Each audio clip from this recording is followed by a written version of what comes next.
Hello বন্ধুরা, আমি সুজন সেন। আমি কলকাতার একজন ছেলে। আজকে আমি তোমাদের যে গল্পটা বলবো সেটা আমার মা ললিতা সেনকে নিয়ে। আমার মা ললিতা ছিলেন একজন অপূর্ব সুন্দরী মহিলা। তার হাসি ছিল এমন যেন মুহূর্তে সব দুঃখ ভুলিয়ে দেয়। আমার বাবা প্রদীপ সেন ছিলেন একজন সৎ, পরিশ্রমী মানুষ। তিনি একটা ছোট ব্যবসা চালাতেন, আর তার স্বপ্ন ছিল আমাদের পরিবারকে সুখী করা। মা আর বাবার বিয়ে হয়েছিল ভালোবাসার বিয়ে। কলকাতার একটা ছোট্ট পাড়ায় তাদের সংসার শুরু হয়। তাদের মধ্যে এমন একটা বোঝাপড়া ছিল যা দেখে প্রতিবেশীরাও হিংসে করত। সেই সময়টা ছিল আমার জীবনের সবচেয়ে সুন্দর সময়। আমি জন্মানোর পর আমাদের সংসার আরও রঙিন হয়ে উঠল। মা আমাকে কোলে নিয়ে গান গাইতেন, আর বাবা আমাকে নিয়ে খেলা করতেন। আমাদের ছোট্ট বাড়িটা ছিল ভালোবাসার আশ্রয়। প্রতি সন্ধ্যায় আমরা একসঙ্গে বসে গল্প করতাম। বাবা তার ব্যবসার গল্প বলতেন, আর মা আমাদের হাসাতেন তার মজার মজার কথায়। আমি তখন খুব ছোট, কিন্তু সেই মুহূর্তগুলো আমার মনে গেঁথে আছে। কিন্তু সুখের দিন বেশি দিন থাকে না, তাই না? আমার বয়স যখন 5 বছর, তখন বাবার ব্যবসা বড় করার জন্য তাকে কলকাতার বাইরে যেতে হলো। তিনি আমাদের গ্রামের বাড়িতে রেখে গেলেন, যেখানে আমরা আমার কাকা সুদীপ সেনের সঙ্গে থাকতাম। বাবা বলেছিলেন, এটা শুধু কয়েক বছরের জন্য। আমি ফিরে এসে তোদের আরও ভালো জীবন দেবঘু। আমরা তাকে বিশ্বাস করেছিলাম। মা তাকে হাসি মুখে বিদায় দিয়েছিলেন, কিন্তু আমি দেখেছিলাম তার চোখে এক ফোঁটা জল। গ্রামে আমাদের জীবন শুরু হলো। আমি স্কুলে ভর্তি হলাম। মা আমাকে পড়াতেন, আমার খেয়াল রাখতেন। সুদীপ কাকা ছিলেন আমাদের বাড়ির একজন গুরুত্বপূর্ণ সদস্য। তিনি গ্রামের একটা দোকান চালাতেন। মানুষ তাকে পছন্দ করত কারণ তিনি ছিলেন মিশুক আর হাসি খুশি। মা আর কাকা প্রায় একসঙ্গে সময় কাটাতেন। আমি তখন ছোট, তাই বুঝতাম না তাদের সম্পর্কের গভীরতা। কিন্তু এখন যখন ফিরে তাকাই, বুঝতে পারি সেখান থেকেই আমাদের সংসারে ফাটল ধরতে শুরু করেছিল। কাকা প্রায় আমাদের বাড়িতে আসতেন। মার সঙ্গে তার হাসিঠাট্টা, গল্পগুজব আমার কাছে স্বাভাবিক মনে হতো, কিন্তু ধীরে ধীরে আমি লক্ষ্য করলাম মার হাসি আর আগের মতো নেই। তিনি বাবার সঙ্গে ফোনে কথা বলার সময় কেমন যেন অন্যমনস্ক থাকতেন। আমি তখনও বুঝিনি, কিন্তু আমার মনে একটা অস্বস্তি জন্ম নিয়েছিল। আমি শুধু চাইতাম বাবা ফিরে আসুক, আর আমাদের আগের সেই সুখের দিনগুলো ফিরে আসুক। বাবা মাঝে মাঝে ফিরতেন। তিনি আমাকে জড়িয়ে ধরতেন, মার সঙ্গে গল্প করতেন। কিন্তু প্রতিবারই তার ফিরে যাওয়ার সময় মা আরও চুপচাপ হয়ে যেতেন। আমি লক্ষ্য করেছিলাম কাকা আর মায়ের মধ্যে একটা অদ্ভুত সম্পর্ক তৈরি হচ্ছিল। তারা একসঙ্গে বেশি সময় কাটাতেন, আর আমার কাছে মনে হতো মা বাবার জন্য অপেক্ষা করার চেয়ে কাকার সঙ্গেই বেশি সুখী। আমি তখনও পুরোপুরি বুঝিনি, কিন্তু আমার ছোট্ট মনটা কেমন যেন ভয় পেত। সময় এগিয়ে চল। আমি বড় হতে লাগলাম, আর আমার চোখে সবকিছু পরিষ্কার হতে শুরু করল। মা আর কাকার মধ্যে যে সম্পর্ক গড়ে উঠেছিল তা কেবল ভাইবোনের সম্পর্ক নয়, তার থেকে অনেক বেশি কিছু ছিল। আমি তখনও পুরোপুরি বুঝতে পারিনি, কিন্তু আমার মনে একটা প্রশ্ন জাগছিল, এটা কি ঠিক? আমার বাবা কি এটা জানেন? আর আমার মা, যিনি আমাকে এত ভালোবাসতেন, তিনি কেন এমন করছেন? এই প্রশ্নগুলো আমার মনে ঝড় তুলছিল, আর আমি জানতাম না এর পরিণতি কি হবে। আমার বয়স তখন 7 বছর। গ্রামের স্কুলে আমি ক্লাস 2তে পড়ি। আমার দিনগুলো স্কুল, বন্ধুদের সঙ্গে খেলা আর মায়ের কাছে গল্প শুনে কাটত। কিন্তু আমার মনে সেই অস্বস্তি ক্রমশ বাড়ছিল। মা আর কাকার মধ্যে সম্পর্কটা আর শুধু হাসিঠাট্টার মধ্যে সীমাবদ্ধ ছিল না। তারা প্রায় একসঙ্গে বেশি সময় কাটাত। আমি লক্ষ্য করতাম কাকা যখন আমাদের বাড়িতে আসতেন, মা একটু বেশি সেজেগুজে থাকতেন। তার হাসিতে একটা আলাদা উজ্জ্বলতা দেখতাম, যা বাবার সঙ্গে কথা বলার সময় দেখিনি। একদিন দুপুরে আমি স্কুল থেকে ফিরে দেখি মা আর কাকা বাড়ির পেছনের বাগানে দাঁড়িয়ে কথা বলছেন। আমি দূর থেকে দেখলাম তাদের মধ্যে একটা গভীর কথাবার্তা চলছে। কাকা মার হাত ধরেছিলেন, আর মা তার দিকে তাকিয়ে মৃদু হাসছিলেন। আমার বুকটা কেমন যেন ধক করে উঠল। আমি ছোট ছিলাম, কিন্তু এটা বুঝতে পেরেছিলাম যে এটা ঠিক নয়। আমি দৌড়ে আমার ঘরে চলে গেলাম। মনের মধ্যে একটা ঝড় বয়ে যাচ্ছিল, কিন্তু আমি কাউকে কিছু বলতে পারিনি। বাবা মাঝে মাঝে ফোনে কথা বলতেন। তিনি বলতেন, আর আরেকটু সময় ললিতা, আমি ব্যবসাটা গুছিয়ে নিয়ে ফিরে আসব। মা হাসি মুখে কথা বললেও আমি দেখতাম তার চোখে আর আগের মতো উষ্ণতা নেই। আমার মনে হতো মা যেন বাবার কথার জন্য আর অপেক্ষা করছেন না। আমি ছোট ছিলাম, তাই এই বিষয়গুলো নিয়ে মার সঙ্গে কথা বলার সাহস হতো না। কিন্তু আমার মনে একটা ভয় জন্ম নিয়েছিল, আমাদের সংসার কি ভেঙে যাবে? এক রাতে আমি ঘুম থেকে উঠে দেখি মা বাইরের বারান্দায় বসে আছেন। তার হাতে একটা চিঠি। আমি চুপচাপ কাছে গিয়ে দেখলাম তিনি কাঁদছেন। আমি জিজ্ঞেস করলাম, মা তুমি কাঁদছ কেন? মা তাড়াতাড়ি চোখ মুছে বললেন, কিছু না সুজন, তুই ঘুমো। কিন্তু আমি বুঝতে পেরেছিলাম সেই চিঠি বাবার। বাবা হয়তো লিখেছিলেন তিনি আরও কিছুদিন ফিরতে পারবেন না। আমার মনে হলো মা যেন বাবার থেকে দূরে সরে যাচ্ছেন। কাকা তখন আমাদের বাড়িতে প্রায় প্রতিদিনই আসতেন। তিনি আমার সঙ্গে খেলতেন, আমাকে গল্প শোনাতেন। কিন্তু আমি লক্ষ্য করতাম তিনি মার সঙ্গে বেশি সময় কাটাতে চাইতেন। একদিন আমি শুনলাম কাকা মাকে বলছেন, ললিতা তুমি এত চিন্তা করো কেন? আমি তো আছি তোমার পাশে। মা কিছু না বলে শুধু হাসলেন। আমার মনে হলো মা যেন কাকার কথায় সান্ত্বনা পাচ্ছেন। কিন্তু আমার বুকের ভেতরটা কেমন যেন জ্বলে যাচ্ছিল। আমি ভাবতাম বাবা কেন ফিরছেন না? এক বিকেলে আমি আর আমার বন্ধুরা মাঠে খেলছিলাম। হঠাৎ দেখি কাকা আর মা একসঙ্গে গ্রামের বাজারের দিকে যাচ্ছেন। তাদের হাসিগল্প দেখে গ্রামের লোকজনও ফিসফাস করছিল। আমার এক বন্ধু আমাকে বলল, সূর্য তোর মা আর তোর কাকা এত কাছাকাছি কেন? আমি কিছু বলতে পারিনি। আমার মুখ শুকিয়ে গিয়েছিল। আমি শুধু মনে মনে প্রার্থনা করতাম যেন আমার সন্দেহ সত্যি না হয়। সময়ের সঙ্গে সঙ্গে মা আর কাকার সম্পর্ক আরও গভীর হতে লাগল। আমি লক্ষ্য করতাম মা বাবার ফোনের জন্য আর আগের মতো উৎসুক হতেন না। একদিন রাতে আমি শুনলাম মা ফোনে বাবার সঙ্গে কথা বলছেন। তিনি বললেন, প্রদীপ তুমি কবে ফিরবে? আমি আর পারছি না বাবা কি বললেন জানি না। কিন্তু মা ফোন রেখে অনেকক্ষণ চুপ করে বসে রইলেন। আমি বুঝতে পারছিলাম মার মনে কিছু একটা ভাঙছে। আমার ছোট্ট মনটা তখনও পুরোপুরি বুঝতে পারেনি যে আমাদের সংসারের ভিত কাঁপছে। আমি শুধু চাইতাম বাবা ফিরে আসুক আর আমরা আবার আগের মতো একসঙ্গে হাসি খুশি থাকি। কিন্তু আমার সেই স্বপ্ন যেন ধীরে ধীরে ম্লান হয়ে যাচ্ছিল। আমি জানতাম না এরপর কি হবে। কিন্তু আমার মনে একটা ভয় ক্রমশ জাঁকিয়ে বসছিল, আমি কি আমার মাকে হারিয়ে ফেলব? আমার বয়স তখন 9 বছর। আমি ক্লাস 4-এ পড়ি। গ্রামের জীবন আমার কাছে স্বাভাবিক হয়ে গিয়েছিল, কিন্তু আমার মনের ভেতরের অস্থিরতা কমেনি। মা আর কাকার সম্পর্কটা এখন আর লুকানোর মতো ছিল না। গ্রামের লোকজন ফিসফাস করত, কিন্তু কেউ মুখ ফুটে কিছু বলত না। আমি স্কুল থেকে ফিরে দেখতাম কাকা আমাদের বাড়িতে বসে মার সঙ্গে গল্প করছেন। তাদের হাসি, তাদের কথাবার্তা সবকিছুই আমার কাছে অস্বাভাবিক লাগত। আমার ছোট্ট মন বুঝতে পারছিল এটা আমাদের সংসারের জন্য ভালো নয়। একদিন সন্ধ্যায় আমি আমার ঘরে পড়তে বসেছিলাম। মা আর কাকা বাইরে বারান্দায় বসে কথা বলছিলেন। আমি শুনতে পেলাম কাকা বলছেন, ললিতা তুমি কেন এত ভাবো? প্রদীপ তো এখন আর ফিরছে না।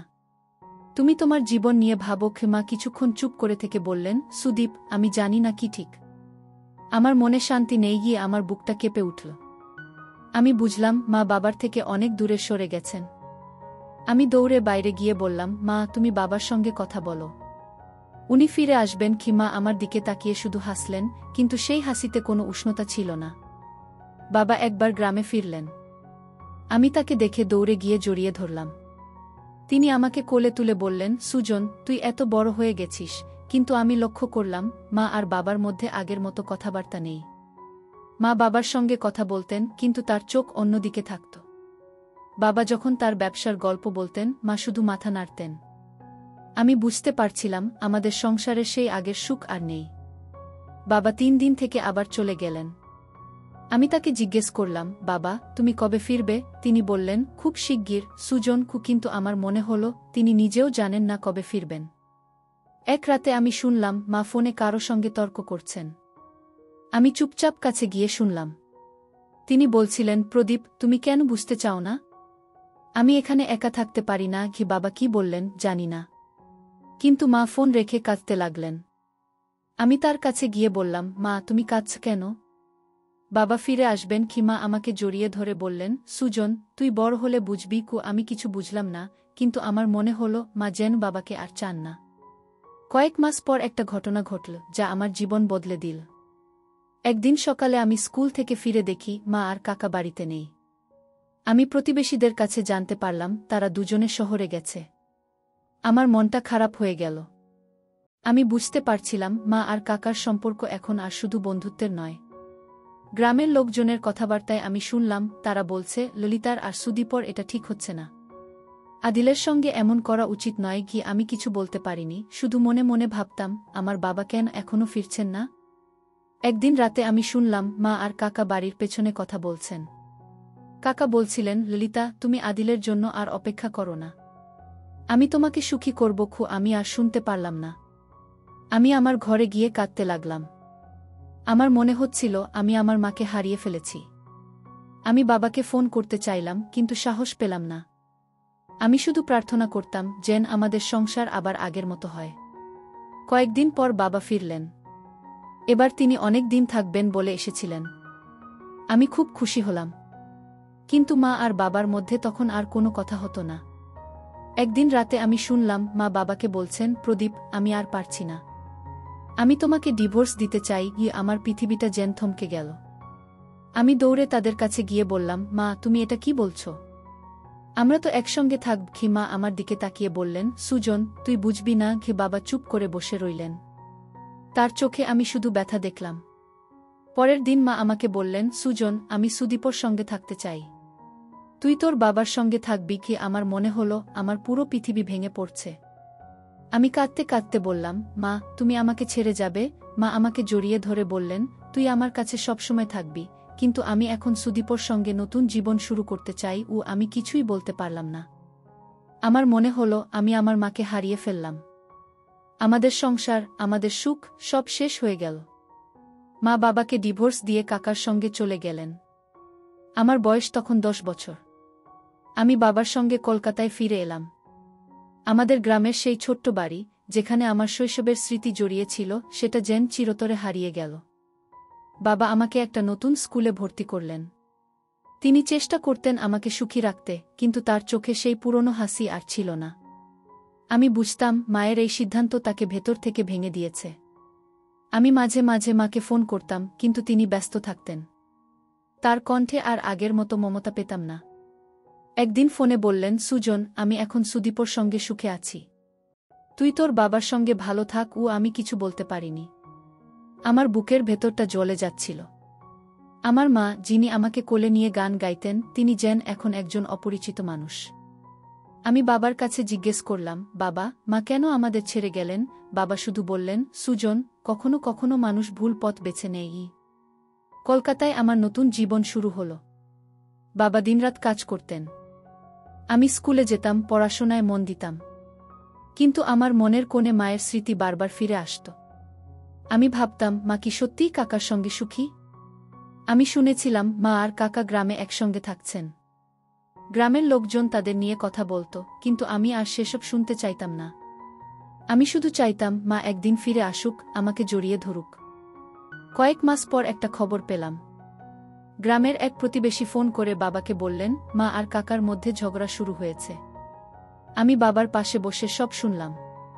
প্রতিবেশী বললেন, সুদীপ আর ললিতার মধ্যে এখন প্রায় ঝগড়া হয়। সুদীপ ললিতাকে আর আগের মতো সম্মান করে না। আমার মনে হলো মা হয়তো এখন বুঝতে পারছেন তিনি কি ভুল করেছেন। আমি বাবাকে বললাম, বাবা, আমরা মাকে ফিরিয়ে আনব। বাবা শুধু মাথা নাড়লেন। তিনি বললেন, সুজন, যে নিজে থেকে চলে যায় তাকে ফিরিয়ে আনা যায় না। সময় গড়িয়ে চল। আমি তখন ক্লাস 6-এ। একদিন স্কুল থেকে ফিরে দেখি বাবা ফোনে কারো সঙ্গে কথা বলছেন। তার মুখ গম্ভীর। ফোন রেখে তিনি আমাকে বললেন, সুজন, তোর মা অসুস্থ। আমি চমকে উঠলাম। জিজ্ঞেস করলাম, মা কি হয়েছে? বাবা বললেন, তোর মা অনেক মানসিক চাপে আছে। তিনি ডাক্তারের কাছে যাচ্ছেন। আমার মনে হলো মা হয়তো কাকার সঙ্গে সুখী নন। আমি বাবাকে বললাম, আমি মাকে দেখতে যাব। বাবা আমাকে বাধা দিলেন না। আমি আর বাবা গ্রামে গেলাম। মাকে দেখে আমার বুকটা কেঁপে উঠল।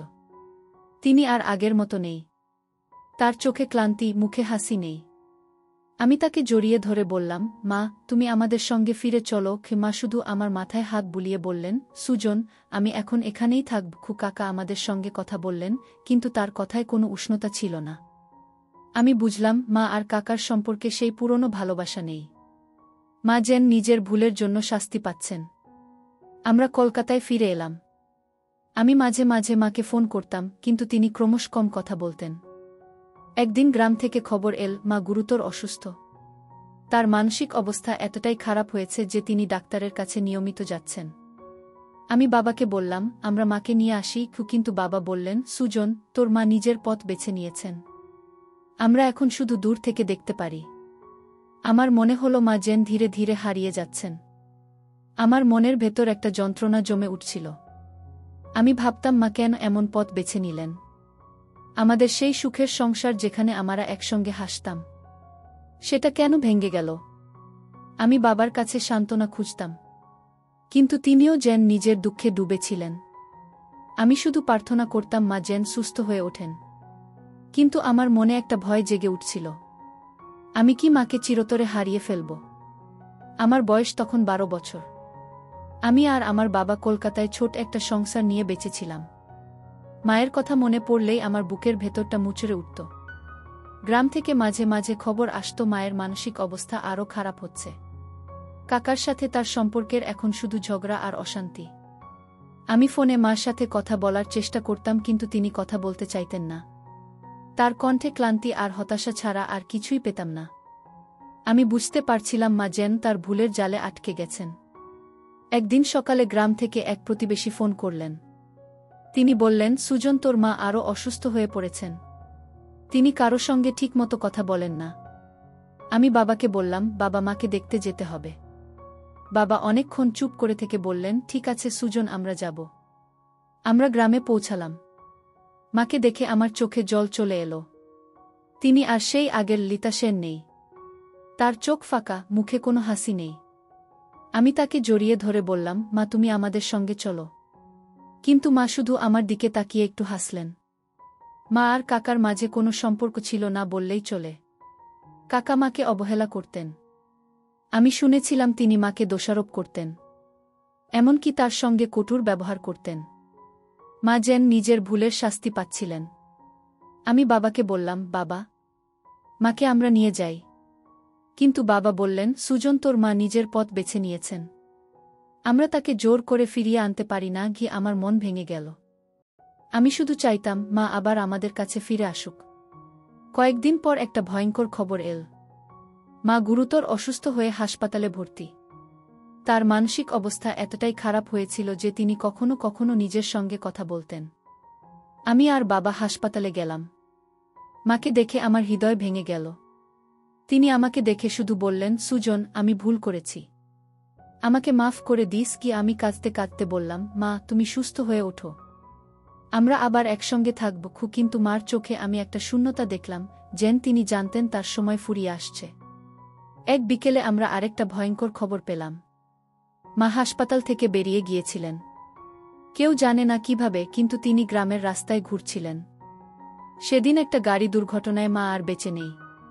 আমি যখন এই খবর পেলাম, আমার পৃথিবীটা যেন থমকে গেল। আমি দৌড়ে হাসপাতালে গেলাম, কিন্তু মাকে আর দেখতে পেলাম না। আমার মা, যিনি আমাকে এত ভালোবাসতেন, তিনি চলে গেলেন চিরতরে। আমি বাবার বুকে মুখ লুকিয়ে কাঁদতে লাগলাম। মায়ের মৃত্যুর পর আমি আর বাবা কলকাতায় ফিরে এলাম। আমার মনে মায়ের স্মৃতি বারবার ফিরে আসত। আমি ভাবতাম, মা যদি সেদিন বাবাকে না ছেড়ে যেতেন, তাহলে হয়তো আজ তিনি আমাদের সঙ্গে থাকতেন।